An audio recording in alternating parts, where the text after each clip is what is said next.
Hi guys, how you doing? Welcome to week 3 of Systematic Theology. As you can see, my appearance is a little different. I had to use a hologram to get this message across today. What we're going to be talking about is some of the unorthodox views of Trinitarianism that's come out over the ages. And we're going to show you why they're false and kind of just so you understand the popularity of some of these different thoughts. Well, the first one I want to talk to you about is Unitarianism. A Unitarian view of God usually denies the Trinity for one of 3 reasons. One, classical Unitarian monotheism, such as Orthodox Judaism or even Muslim or Islam, usually reject the idea of the Trinity based on the false notion that we Christians worship 3 different gods. The second one, is kind of why I'm coming at you like this, if you remember R2-D2, right, in the first Star Wars, well, that's exactly right.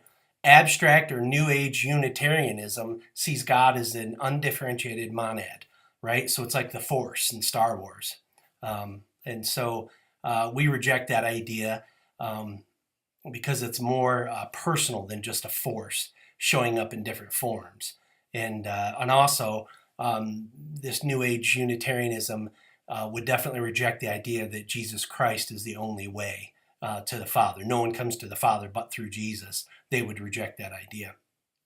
The third form of Unitarianism that poses a quasi-biblical religion that has the God of the Bible unfolding sequentially. So you might think of it in terms of dispensations, right?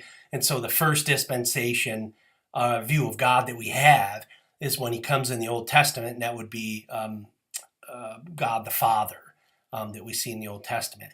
And then the second dispensation would be at the birth of Christ. And so God the Son, they would see that then God is just, now he's the Son, and he's coming into our lives in that way. And then the third form of God showing up would be then the Holy Spirit.